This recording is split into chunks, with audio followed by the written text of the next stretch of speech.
But essentially, men like Andrew Tate, Jordan Peterson have recognized that this insecurity that men and boys are feeling because they're just a little questioning about where they belong in society now because traditional gender roles don't exist. Rather than stepping up and teaching them how to be positive influences, they take advantage of this psychological vulnerability because they know they can capitalize on it and make a shit ton of money. So they target men in their late teens through to late 20s and have them pay thousands of dollars for these classes about how to be a man. But that has to start in childhood, right? So they target young boys with these messages. They on purpose make boys insecure, saying if you're not in this top 20%, you're not going to get a woman. But that's not our fault. It's women's fault. It's because women are shallow and they suck. All they want is your money. And the term is a top tier man. And so they make these boys insecure. So they need to seek validation from either really toxically masculine men or from women. But they also teach these boys that when they don't get this validation that they so deserve from women, that they're entitled to a reaction. They're entitled to be angry or violent. I've pretty much just come across this clip. And even though the full podcast wasn't available when I made this video, I didn't want to wait. When the full video comes out, maybe I'll do another reaction, but I'll leave that up to you guys. Anyway, I'd like to go through it again and react to the things she said point by point. While she said some things that I agree with, there were also things I wasn't quite sold on. But essentially, men like Andrew Tate, Jordan Peterson, have recognized that this insecurity that men and boys are feeling because they're just a little questioning about where they belong in society now because traditional gender roles don't exist.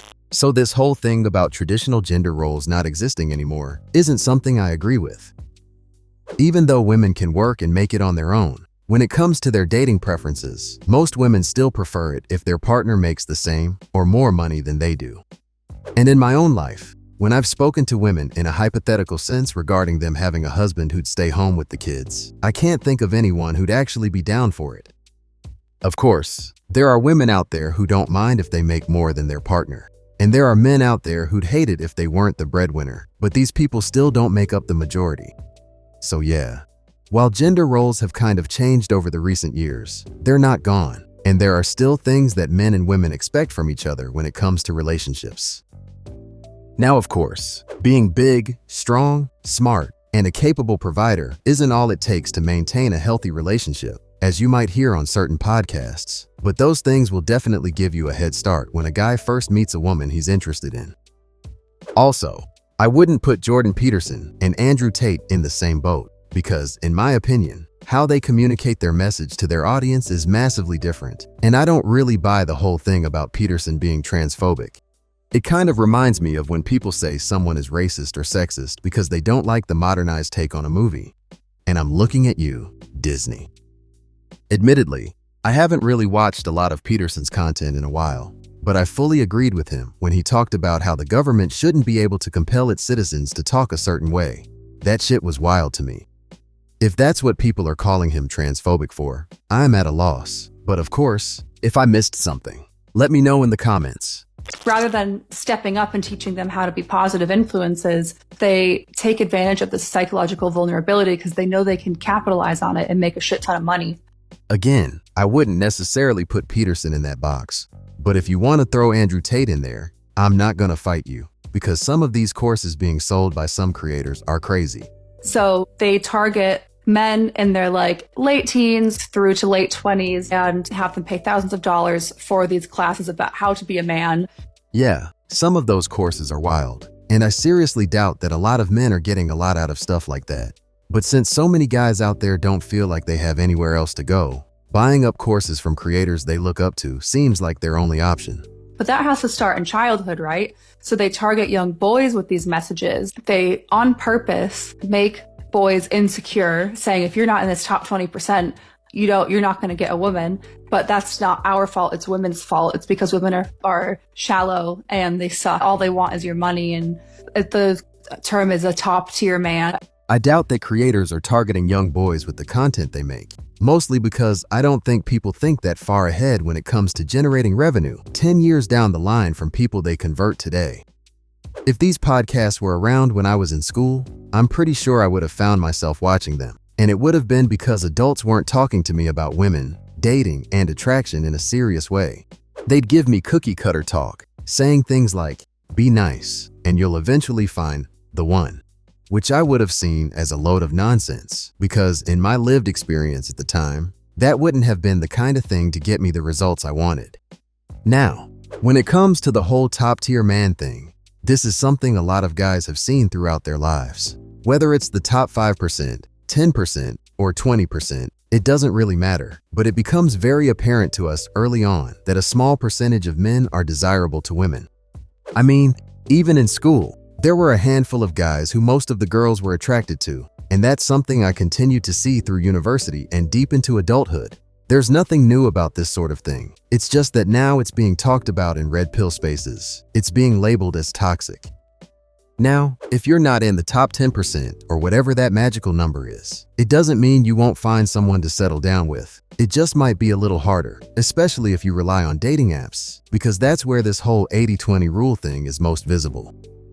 I get that the most popular red pill podcasts don't talk about these topics with much nuance, which may be part of the problem, as it becomes easy for people to dismiss the ideas being discussed or label them as nonsense or misleading.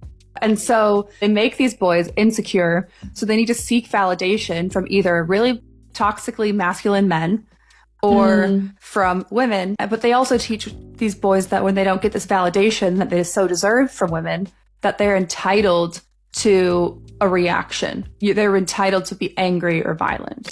Personally, I don't think red pill creators make men insecure. It's their insecurity and struggle that leads them to finding these creators to begin with. If a guy's naturally good with women, he's not going to be watching podcasts about what women want and how to be successful with them. He has no reason to because he's already getting results. Now, because of how big this whole thing has become lately, maybe more and more people are coming across it by chance, but I seriously doubt that men who are secure in themselves develop much of an interest in it, unless they're just curious about things. In light of that point though, she's right that when you have men who are insecure and need validation, it's much easier to sell them on these super expensive courses. Men who are lost and feel like there's no hope anywhere else will splash out the cash because at this point, nothing else has worked for them. When I first came across red pill content back in the day, feeling like I was entitled to a woman wasn't something that ever crossed my mind. And while some men might feel that way, it's not the majority. My personal experience with the red pill was simply the fact that it shed light on what I'd experienced or seen in my own life, and kinda just gave me a better understanding of things that most guys learn as they grow but wish they would have been told about sooner. Now, you guys know that I had to go through the comments on this one to see what people were fighting about, so before I call it quits for the day, let's see what was being said. Peterson is an academic. He helps both men and women. Not sure he is in the same category as Tate. We are both psychology academics. Peterson was kicked out of the field for being transphobic, sexist, and racist. He is incredibly problematic. Peterson and Tate haven't been relevant since the pandemic. The show made a great job showing something that was happening years ago. The manosphere right now is more about getting away from women. I wish it were about getting away from the movement. Make a men's 4B movement. The manosphere is about controlling women.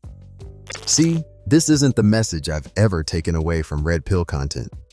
For most people, it's just about getting a better understanding of things when it comes to how men and women interact with each other. The way she just casually says this is insecurity men and boys are feeling because they're just a little questioning about where they belong in society because traditional gender roles don't exist. We're moving beyond traditional gender roles, which has caused cognitive dissonance for some. For full context, feel free to watch the episode rather than a short clip. Anyway guys, this was just a quick one because I felt the need to reply to this video, and maybe I'll reply to the full version when it comes out. But if you've got anything to say about all this, let me know in the comments.